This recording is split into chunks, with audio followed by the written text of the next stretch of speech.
In this video we will be looking at recording a macro in Excel to insert a graph.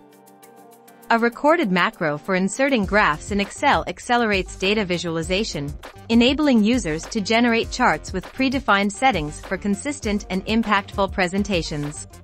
Let's focus on this worksheet with a table as an example. Before recording a macro, it is good practice to save the file as macro-enabled to ensure it works in the future.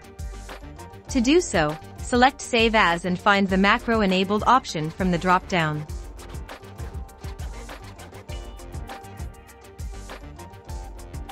To start a macro recording, you must click on the Record button in the lower left corner of the screen.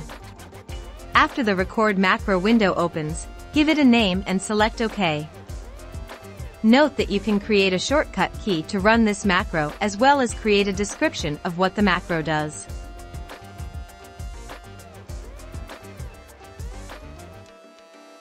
Here I select Data for the graph and navigate to the Insert tab.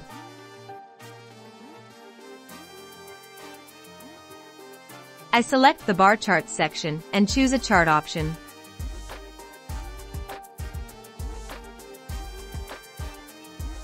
Now I will stop recording the macro by clicking on the Stop button.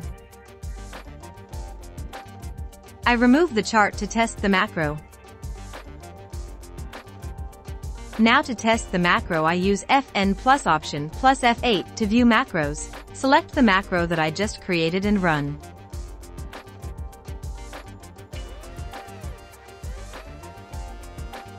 You can run the macro from a button. To do so, click on the Insert tab followed by clicking on the Shapes option. Insert a shape into the worksheet.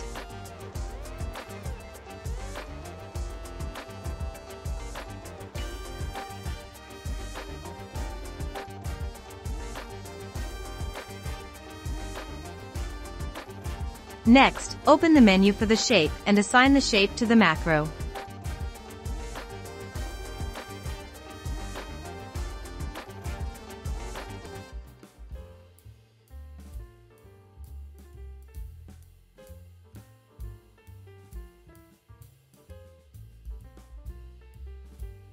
Thanks for watching this video. For articles related to Excel, see the link in the description.